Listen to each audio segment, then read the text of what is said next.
I'm Adrian Baker, and this is Redesigning the Dharma.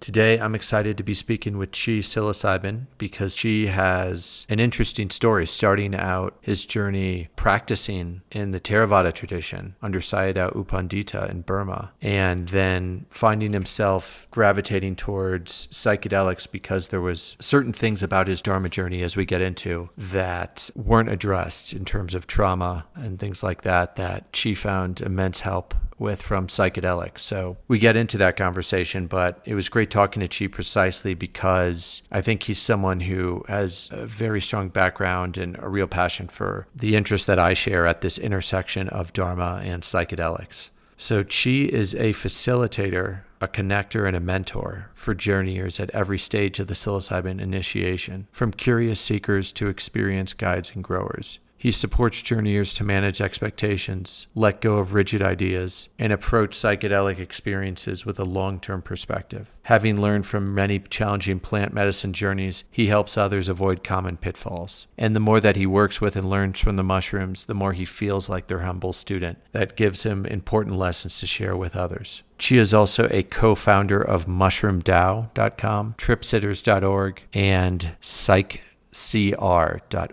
And without further ado, my conversation with Chi Psilocybin. Chi, thank you so much for joining us on Redesigning the Dharma. I'm really glad to have you here. You know, we've spoken a few times before, but I really wanted to have you on precisely because I think you have an interesting background in both Dharma and meditation and in psychedelics. And that's a lot of what we're talking about on this platform. So thank you for joining.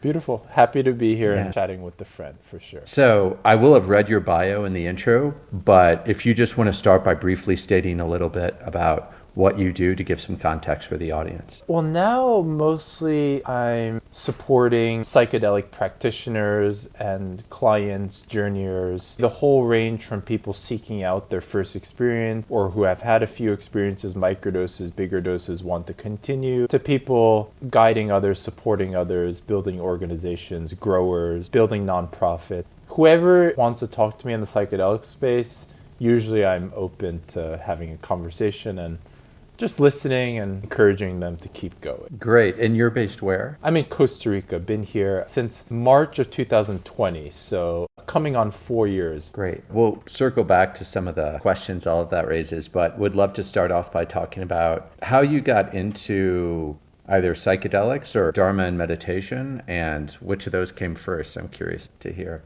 Definitely the meditation came first. Yeah, late teens, early 20s. I went to my first Vipassana retreat, I think when I was 21, and that really was obviously life-changing. 10 days sitting in silence. I had never done anything like that or even close to that. So yeah, somehow I was very down, depressed, low self-esteem, all the issues that American youth face. Well, maybe not all American youth, but definitely for me, not being able to fit in, being very sensitive to the environment. And yeah, also I grew up in a mostly Caucasian middle school and high school, and I was one of only a few Asians. So definitely had some cultural issues there as well. And the meditation really opened my mind and my heart. And over the next few years, I sat a few meditation retreats in the US and also in Asia, a couple times in Burma and Thailand. Yeah, that was really the start of my spiritual journey. Psychedelics came in later, like 2017. Do you mind me pausing and just asking you a bit about that before we go to psychedelics? You mentioned Vipassana. I'm curious, like what lineage, what style of practice, and if you tried different styles and paths. Yeah, I sat Goenkaji's Vipassana 10-day retreats. I think I've done 10 of those, and I stayed at center to volunteer for sometimes 2-3 months at a time. So I would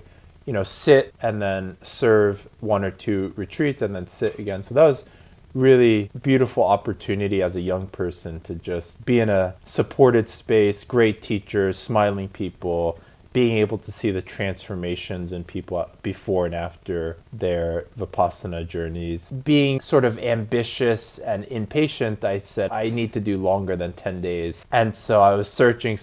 And then I went to Burma to sit a special 2-month retreat that Sayadaw U Pandita had each year. So that was, I think, December and January of like 2016 or 17 or something. And did you sit with him? Was he there? Yes, he was there giving Dharma talks almost every night. So yeah, that was Wow. that was a super privilege. And just to feel the power of his presence, like every time he stepped into the room, just people got serious about the Dharma, pretty much, everything stopped. And to watch these, he has obviously a lot of students, and his main disciples or students, they're like 60 and 70s, and they're still like bowing down right before, in a line behind him. So it's really amazing to witness the humility and the strong practice and just the dedication to the truth. And yeah, the care they have for one's life. I think he was in his late 80s already or early 90s. So he was already facing tremendous health issues, but never,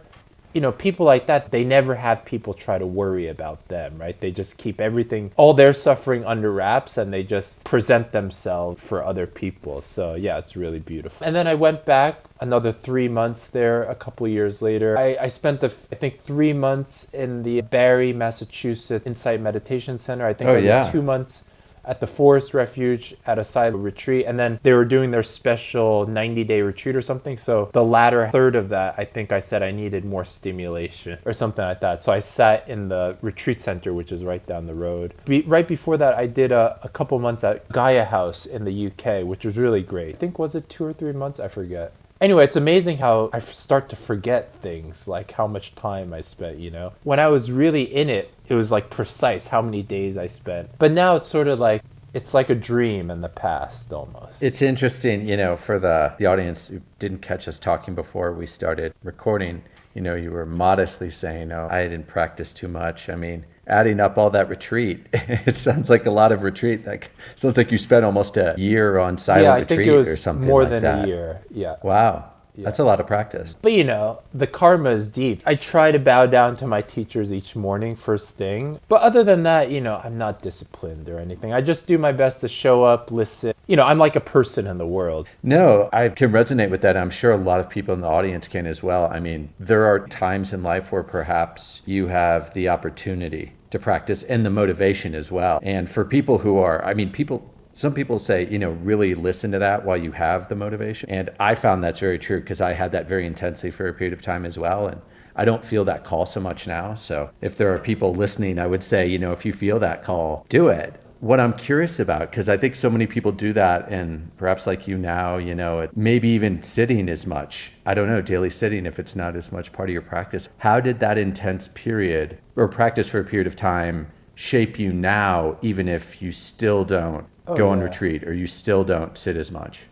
Well, first I want to say Sada U Pandita would always say, practice when you're young, practice when you're young. I remember being at the Goenkaji centers, and older people would say, you're so lucky to have found this when you're this young, And now I realize, like, wow, even starting now in my mid-30s would be so difficult. Once a person is more established and has responsibilities, it's really hard to make 10 days or even like a weekend to put everything aside. Yeah, it was very humbling after that intense period where I sat a couple of long retreats in a row to just come back and be completely depressed and like deal with addiction issues and come right back into how I was before. So it was a really great reminder of how infinite the journey is. And, a few months of sitting here and there, yes, it's obviously going to make a big difference. And also, it's not going to solve our problems. And we're not going to be able to escape who we are. And the patterns we have are still going to be there. It's just then we might have a different relationship with those patterns, maybe have some more compassion. So, definitely the meditation has allowed me to do the psychedelic work, just being present with people, listening, sort of understanding the trajectory also of what people have to go through.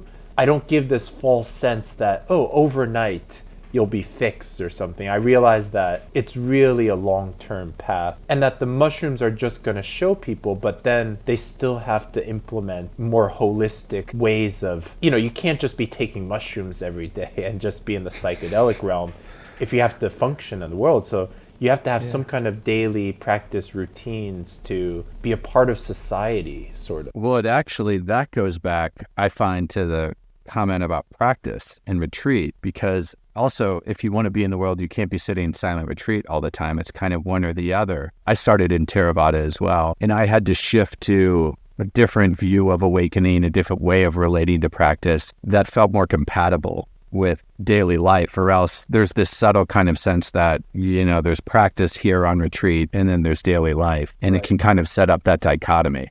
Did you experience that, or did you almost not get to experience that because you had these intense other issues with addiction that were screaming at you? Well, I mean, when I was younger, I didn't have as much responsibilities. I didn't have as many bills. I didn't have as many people to support. So I could go in and out a little bit more freely. But, always coming out, it was always a struggle to somehow make money or something like that. I think especially with career, it's hard to just put that on pause now for an extended period. But maybe that's an assumption, maybe there's a fear of losing something there. So yeah, I think also the world is changing and has changed so much dramatically. It's not easy to keep something going. Things are shifting so fast. In 3 months, what you were doing before retreat might be completely different, and then to have to reinvent yourself. It's difficult to just keep going back to retreat and then out, reinvent, get something going, the momentum, and then have that momentum stop again. Community is important, right? And I think these psychedelic tools are really amazing teachers and helps us connect with nature. And so that for me, like the mushrooms are the greatest Taoist and Buddhist teachers there are. So being able to commune with that and to really have them running through the body and the mind and having them clear out the body and mind, it's sort of like a mini shortcut that is awesome if you already have a base of meditation. You've said several things now that intrigue me and I want to ask you to expand on, but the last one, I don't want to miss that thought because that was very interesting. In what ways do you see the mushrooms as the most profound Buddhist and Taoist teachers? Obviously, of course, that doesn't mean there aren't great Buddhist teachers and masters, but it's the most accessible, for me at least, especially in Costa Rica, it's super accessible. Gummies are chocolates and capsules and dried mushrooms. They're like the silent masters. You ingest a little bit and somehow they're helping you clear your perspective. It's like windshield wipers. You can have a dirty windshield, but with a couple of microdoses, it's all clear again. Our little project is called MushroomTao is because the Tao says something like a master teaches without speaking or something like that. And it feels like the mushrooms don't use any words, but they really help us get in touch with reality and life and death and the coming and going and the rising and passing away. And it just helps us be more joyful, more loving, more generous. So I consider them my great teachers, great ancestors. So one thing that I sort of notice in you talking about your experiences, and I always find this interesting with psychedelics, is people make meaning of the experience through the conceptual frameworks that resonate with them. And so it seems to me like this is one way in which the Dharma and also Taoism has continued to impact you. It's not just the sit of meditation, it's you're making sense of your psychedelic work in some big ways through this set of teachings. I think even after a little bit in retreat, it's hard to forget at least the intellectual concepts of, the three characteristics, right? The anicca, dukkha, anatta. Everything is coming, going, nothing is satisfactory. There's no permanent individual self. Like that sticks with me. Even if I don't sit, it's like that's constantly the framework through which I'm looking at the world. Even when I'm falling into patterns, there's a way of being able to be aware of when I'm in a pattern. Sometimes it's difficult to put into words, but yeah, I see a lot of life through the Buddhist lens, and on my altar is pretty much mostly Buddhist teachers. So yeah, I'm still, and we have Tibetan prayer flags here. We have a Tibetan monk, his name is Lama Dorje. He makes great mantras. You can find them on every YouTube, Spotify, but he's in Costa Rica. He's building a base here. So yeah, still very connected in some ways to the Buddhist tradition. Very beautiful. I wanted to go back to your story when you were talking about how you were sitting those long retreats, but then you found out meditation isn't going to solve all your problems, which I think is a misconception many of us have. We sort of harbor that fantasy going in. And I'm curious, what was kind of that reality check for you? What did it not solve? And how did you have to go about figuring how to work with that? I think meditation doesn't, especially the long ones, it's hard to come out and be a person and to have to label oneself. After letting go of all those things and identities, the world requires some kind of identity and a strong one to make it, to find a niche. You can't just be I sit meditation and everybody should feed me. That's not how it works. So that was the most difficult, to somehow all of a sudden put myself back into a box when I spent, a couple months, 2, 3 months, 6 months coming out of this box. What's difficult is that our Western culture is so individualistic. So to go from that loving care in a Buddhist monastery where everyone cares for each other, they'll go out of their way to help you, you're sitting in the same room silently practicing with other people, to somehow spending time in front of a screen to try to figure out how to make money or something like that. The Western culture has no Buddhist base, so it's hard to go from this kind of pure Buddhism back to a society that doesn't recognize, value any of that. How do you find it in Costa Rica? Because it's very different, of course, Yeah. but it's not a Buddhist country, so. But here people are a little bit more connected with nature. Like you can see behind me, Yeah. I live in the jungle, more or less. Obviously it's nice and there's roads, but yeah, I live at the end of the road. There's no one around. So I feel like the Buddha's original teachings were go in the forest and sit with the trees. And of course, now I have fiber optic and laptops and phones, but I'm still surrounded by greenery. And this greenery really helps me relax my mind and heart. And the national slogan of Costa Rica is Pura Vida, which is like pure life, clean life, easy life, relaxed life. People say it as a greeting, people say it as a goodbye. So it's sort of like aloha. So there's a kind of Pura Vida spirit that is way more relaxed. There's less aggression here. There's less of this kind of chasing. Of course, everyone needs to make money. The dollar system affects everything. But I feel like in people, there's less of this kind of chasing and more of this kind of people look at each other, people smile. They're farmers markets, right? It's a very small country, 5 million people. So even throughout the country, you see someone from the other side of the country sometimes in one part of the country. So especially living in a certain place, I see the same people over and over. So there's this kind of need to communicate and relate with people that in the US, I think you literally don't have to communicate with anyone throughout the day if you didn't want to, besides your phone. So yeah, it's a little more down to earth here. I can relate to that, being in Thailand for sure. What you're saying brings up an interesting question that I'm sure some people have when they come to you. I imagine many people who do your retreats, they're looking to make a change. And there's kind of this question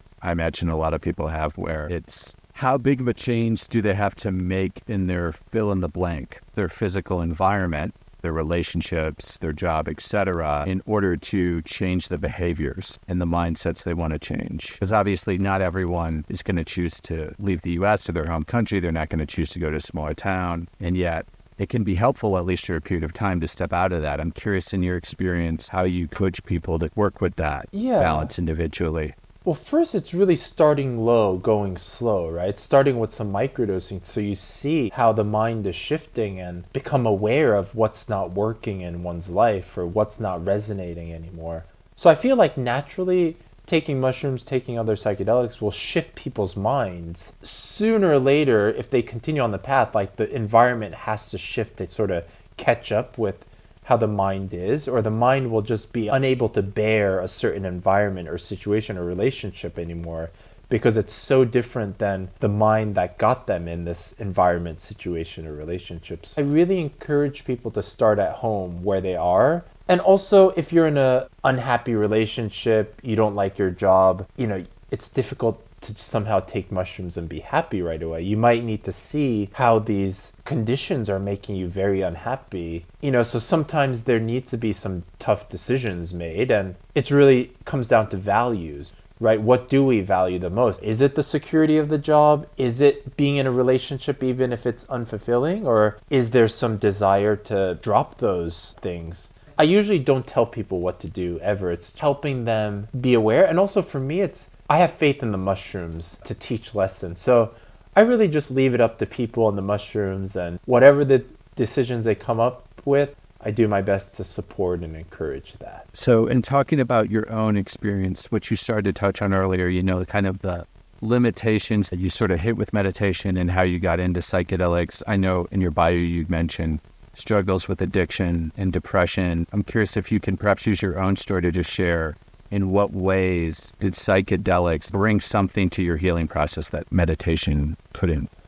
do? I've cried so much on psychedelics. I definitely cried a couple times in meditation, but not like psychedelics. Psychedelics, it feels like it gets to the root so quickly. It unravels, especially at the higher doses. It's like being thrown in a washing machine or being wrung out like a sponge. There's this ancestry part that the meditation didn't really get to for me. Maybe it was because I probably wasn't developed at all at that period. Maybe I wasn't ready for that. But with the mushrooms, my gosh, like seeing into ancestors' lives and what they went through, and more about like archetypes, Yeah, it's difficult to explain, but it's like it gets to the root of the shame and the guilt. And it's sort of, over time, it clears that out. I had a lot of shame and all kinds of guilt, like these kind of very low vibration feelings that was driving me to try to do whatever I was trying to do, make money or be successful. But now that drive has totally faded away. And maybe it's time,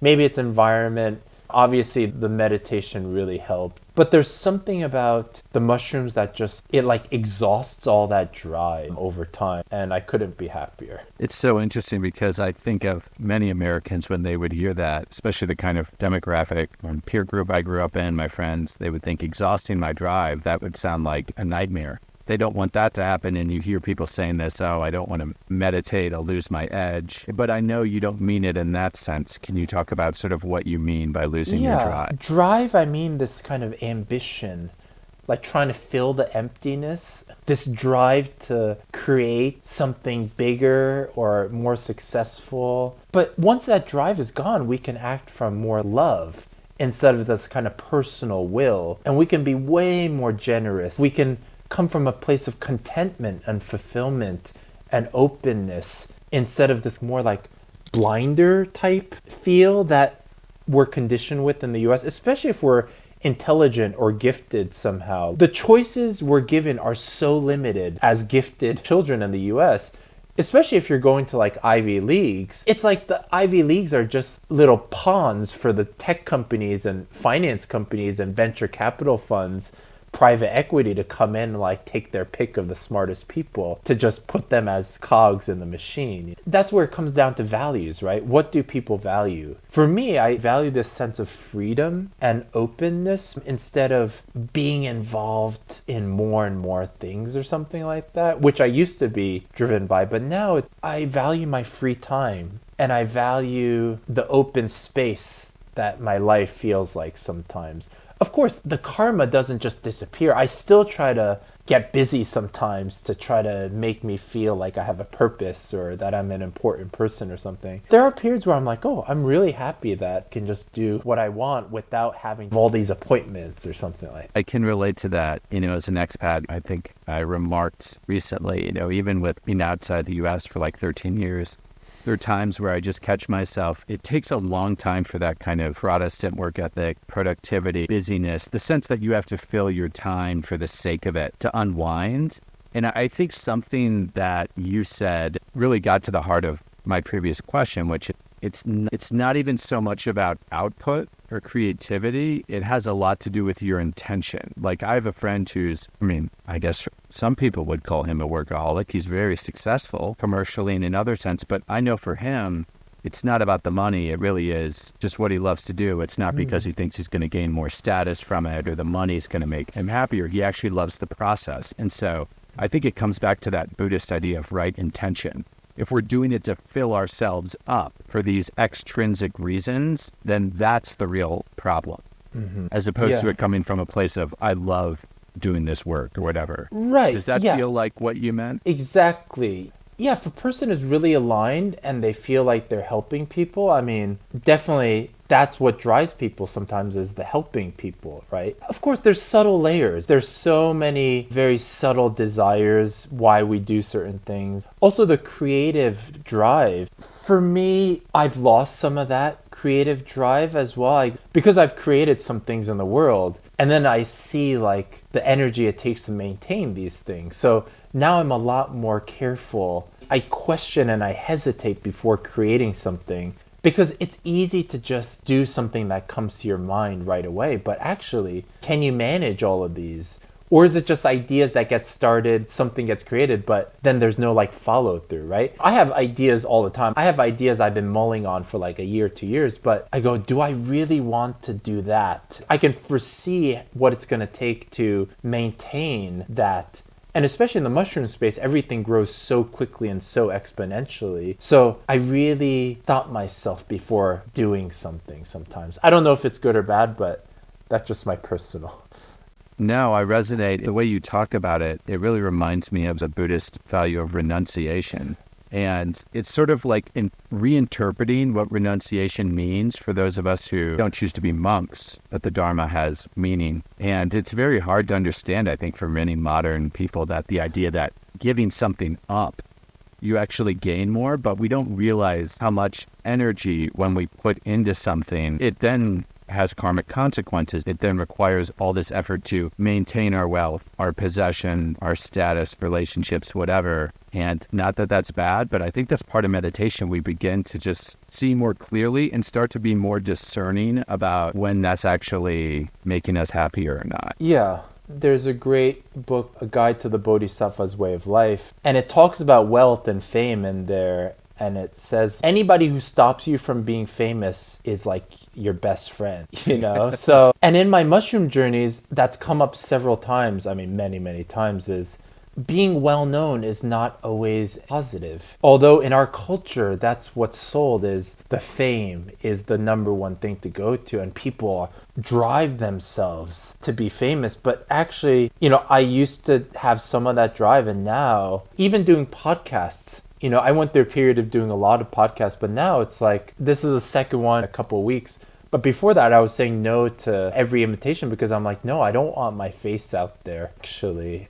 You know, questioning this drive for fame and wealth, like, where does this come from? Why do we want to be famous? It's pretty clear, like, being famous has its perks. People recognize you, you might get more opportunities, you become more attractive to the other gender. But then at a certain point, it also becomes this kind of trap. It becomes like a cage. So like Pink Floyd says, did you trade a walk-on part in the war for a lead role in The Cage or something like that? I think about that line so much because these were people that really were as famous as you can get in this world, and they struggled with fame as well, right? I mean, I don't have any solutions. I'm just spitballing contemplations. Yeah, but I think it can be helpful for people even just to pause and think about it, because I think one interesting thing that I notice is, you know, if we'd had this conversation when I first moved to Thailand in 2010, I probably would have remarked on a lot of the ways in which that was very cultural, and like American culture really prizes that, which I think it does. Of course, it's a very human thing, but some cultures elevate it more than others. But I think the interesting thing is with technology and with social media and the way that anyone can be famous now through just having a big social media following, this whole aspiration among people who are younger to be influencers without, again, it's the intention. Being an influencer can be great, but why do you want to be an influencer? People just say that without questioning it. You hear a lot of people who have kids or who teach young students remark on that. And so it seems like the technology has had a really powerful role there. Yeah, and I think this is a tragedy. I mean, to want to become famous for no other reason than be famous, that's like the emptiest life you could ever imagine. I feel sad for this upcoming generation. I mean, the empty holes in their hearts they're trying to fill is just, yeah, I can't imagine. So first of all, for people who do retreats with you, what's sort of the age range? What's the median age? And I'm curious if you're working with people who do have addictions to technology. I think we've seen maybe 250 people in retreat. Retreats are sort of secondary for us now. We support people at home. We get medicine out to them in the US. I've probably worked with a couple thousand people in their own homes. I assume everyone has some kind of addiction to technology. I mean, I'm in front of my screen. It's hard for me to unglue myself as well. It's like a coping mechanism. Like, it's hard to sit with oneself in all the situations in the world without going a little crazy, I think. I mean, maybe that's me. There are definitely obviously great meditators that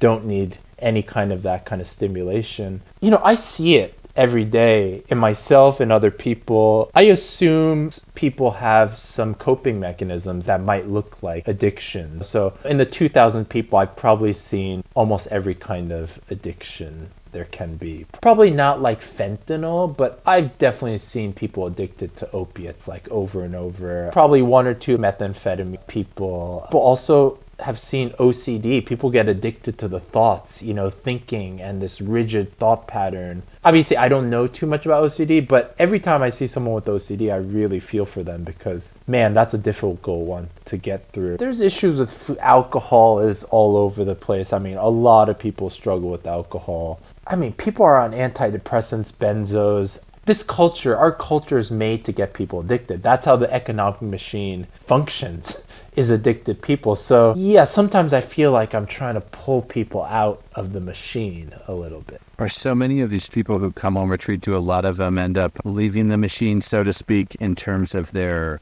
job, or do they end up making those big decisions? Yeah, some people do make some big decisions. It's not easy though, especially the higher up status they have in society, the harder it is for them to even come on retreat, to even start this journey. But I've seen a few people, definitely completely transform their lives and shift careers. Also, a quote from the Bible sticks with me. It's harder for a rich man to enter the kingdom of heaven than it is for a camel to enter the eye of a needle. I've seen this over and over, is the more money, wealth, status, power someone has, the more difficult the spiritual path is, and usually they don't go very far because it's like reversing the Titanic, like a huge ship that has so much momentum going one way. And to say, okay, we're going to turn around, is the Titanic isn't going to just turn around. It's going to take gargantuan effort if it ever gets to that, This is sort of a side note, but I like working with humble, intelligent, curious people. Sometimes I love working with attorneys. There are some doctors I love working with. Some therapists are awesome to work with. Of course, a wide variety. But the main thing is humility. This has already changed in the 5 years I've been in the spaces. So many more people are more humble when they're starting off, even the people with higher status. There used to be more of this kind of entitled feeling like, give me the mushrooms, or like, I'm paying you, so you do the job for me. But now there's this kind of gratitude for, wow, thank you for providing this. And I'm so happy to be starting on this journey. That's great. It doesn't feel like a side note. I think, what you talked about there, some of the important qualities. So things that really help people to make a change you found are curiosity, gratitude. Yep. One of my early teachers said, humility and gratitude are 2 sides of the same coin. So whenever I hear someone saying I'm grateful, I want to work with them because I know they're humble, right? I know they're receiving and they're not expecting and they're thankful for the opportunities. Yeah, I can feel it immediately, even in texts or emails, how humble someone is and how grateful. So yeah, what other qualities? I mean, open-heartedness, compassion, right? It's like less about fixing one's own problems than about going on a journey. Mushrooms are really good at getting people started, but they'll show you that it's not about yourself pretty quickly. For some people, it takes longer to realize that it's not about themselves. And for others, they never get to that point. They keep thinking that it's about fixing something about themselves or feeling better all the time or something like that. So I like when people say, I'm ready to start my spiritual journey. Nice. And it just made me think of this when you were talking about working on opening the heart. So, for example, do you give people kind of any meditation, any loving kindness practices to either prepare them for that heart opening or to deepen it afterwards? I try not to teach anyone, and I try not to be an authority in meditation whatsoever, or like any kind of spiritual practice, really. We have a book called Psilocybin 101 that we send as a PDF. In there, there's a section on meditation and other practices as well. Yeah, usually I'm saying breathe, smile, be grateful. Right, really basic instructions to help people relax. I feel like loving kindness is sort of even a little bit more advanced. If someone is like, I'm depressed forever, I've been depressed for years, it's hard for them to feel any love, right? So my job is really just to say, breathe, relax, get started. And I have faith that the mushrooms will help people just be more grateful and be more loving. So yeah, I sort of delegate a lot of the work to the mushrooms. It sounds like you have a little aversion to sort of doing anything that's spiritual, religious. Of course, you can teach, and there are people who teach, meditation, including loving kindness meditation in a secular way.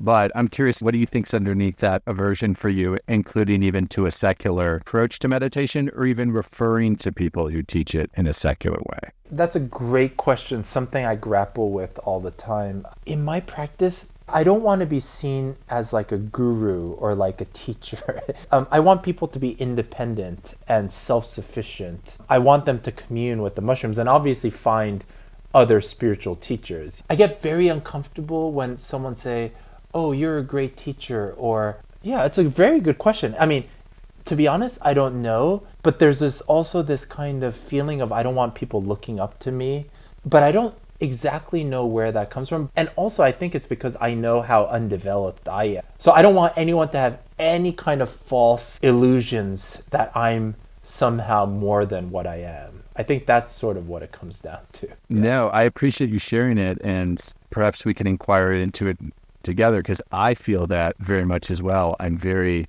by temperament, just kind of anti-guru, even though I came around to studying with people who I would consider guru. They're in a traditional Vajrayana role, and I'm totally okay relating to them that way, because I learned there's a conscious way to relate to that isn't about submission, and it's not giving a critical thinking. But that's really not something that I want to take on, and I realize there's a lot of hesitancy I have as well in terms of offering certain things or the role we put ourselves. So I guess it's a larger question of how someone can offer something, whether that is facilitating psychedelics, helping them to integrate psychedelics, teaching meditation, and not put themselves in that kind of role, because you don't want to put yourself in that guru role with all of this sort of shadow that invites. And on the other hand, you don't want to not be able to offer resources to people that were helpful to you and could help them because you're afraid of that. Yeah, it's very complex discussion. I think it's because people already put me on a pedestal when they're coming. So I'm trying to balance that out a little bit by empowering them. For me, the mushrooms teach decentralization of power. So it's really taking power away from myself and giving it to others. That's really my practice as much as possible. And also, some people are ready for things like metta and vipassana, and some people are not. Maybe this is making an assumption, but some people are they're so deep, dark in their depression or anxiety. It's like hard for them to sit even for a couple minutes or a minute. So I feel like when people are ready, they'll be more ready for those practices. And that's why we provide that Psilocybin 101. I mean, when people ask about resources, spiritual teachers, Dharma, I'm like a floodgate. I really want to support people. And also, religion is also a sticky issue, right? So I don't necessarily want to push a certain viewpoint, even if it's the Buddhist viewpoint. If someone asks me, I'm more than happy to share it. But maybe there's ways to do it more secularly. See, this is making me question.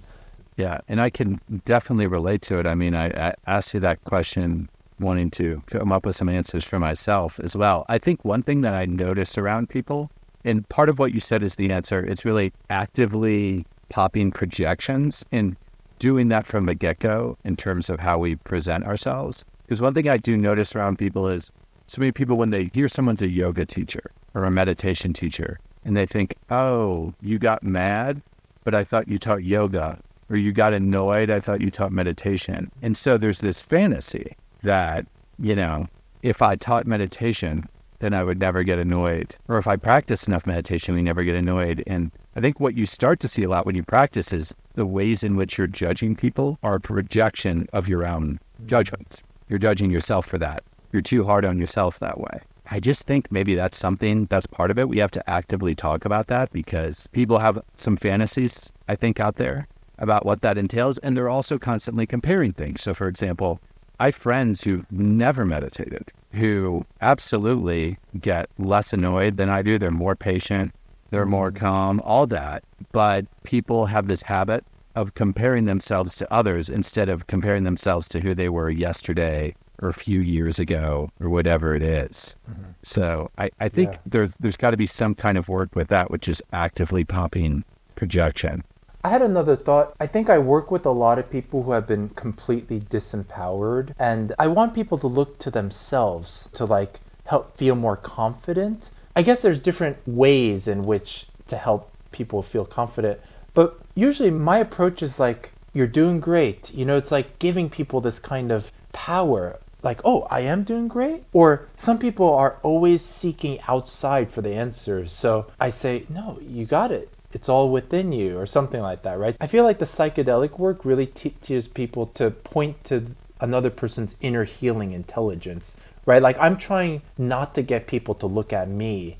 I'm trying to get people to like look within themselves. And I feel like the mushrooms help with that. So yeah, it's a good question about the projections. And I guess because I've been around great meditation teachers and masters, I don't even want anyone to think of me as one of the, like a meditation teacher, because it's not true in my mind. So I want them to realize that I'm not one of those spiritually advanced people. It's interesting, even as someone who, teaches meditation, I would say the exact same thing. Like, I feel that tension and that paradox, because really it's just about it. I think you said it very well. It's really inviting people to have a look within themselves. And part of that is ultimately, I think you want to embody the teachings as much as possible, which helps people to look at themselves. Exactly. I feel like it's all about embodying. Yeah, that you really hit the nail on the head. It's not about hierarchy. It's not about separate individuals, one who is lower, one who is higher. I hear this a lot is, oh, you're so kind, or you're so peaceful. And even though I don't feel peaceful, sometimes people say that. So I feel like that's what's most beneficial, if people feel like they can see that in themselves when they're around me. So that's really what I care about. Sometimes I feel like the greatest teachers, there's some fables out there, Buddhist fables, but sometimes bodhisattvas come in homeless people's bodies or something like that, right? And monks are known to be like beggars, humble beggars, right? Also in our society, there's this kind of thing with fame where it's about like putting someone on this pedestal that no one can touch. And people are so conditioned by that. So I feel like my job as a mushroom person is to help people question that kind of perspective, that kind of way of looking at the world. Even in the psychedelic world, there's like mostly these Caucasian doctors, male doctors that everyone looks up to. But I want people to know that, no, you're just as much of a human as they are. Like, they just have been on this journey a little longer, but it's like people give their power away so easily, so quickly in this world. And it pains me to see that, because sooner or later, they're going to have to come into their own power. Well, those are kind of the high priests of Western society, or scientists in some ways, and doctors. And it's like, people do put people up on a pedestal. Certainly very much in other places, it's a human thing, right? And we see it within Dharma, especially in Tantra, in Vajrayana. You see it in Zen. You see it in Theravada, though. One thing I like about Theravada, they have this notion of Kalyana Mitra. It's more about spiritual friend and less as guru that puts themselves up. But it seems like this is a real way that Dharma is adapting to the West. And there's a common theme with the psychedelic scene. It's how to work with power dynamics. I think for me, it's acknowledging there's hierarchy sometimes, but it doesn't have the meaning we attribute it. There's hierarchy in everything. So if you spend 10 years trying to become anything, a chef, a doctor, a writer, a poet, a meditation teacher, you are going to have competency in that area that the 99% whatever of other people don't have who didn't spend their time that way. And then if we shift to something else and talk about another topic of conversation, then the hierarchy flips. But for some reason, when it comes to religion, it invites this projection, even when someone is teaching meditation in a secular way. And I think part of it is just acknowledging, hey, this is like just what I'm into, just the way you're into science or physical fitness or engineering or whatever. And that doesn't mean I have all my problems figured out. And you're going to have to look to yourself for that, or you're going to have to look to a therapist for help with trauma or something else. Mm-hmm. That's part of the way I make sense of it. I don't know how you think about that. Yeah. And also, it might be my own personal biases for sure coming through, Because I'm okay putting Goenkaji or like Sayadaw U Pandita on a pedestal. Like, I know they're like great masters, There's some projection there, I'm sure. Yeah, oh yeah, right. Undoubtedly, for sure. Also, they're on a pedestal for a reason, because they practiced for years and decades, and they really helped open hearts. So it's, of course, for me, I guess it really comes down to values. What do people value? I think in the Western society, people value the brain and this kind of intellectual, analytical understanding.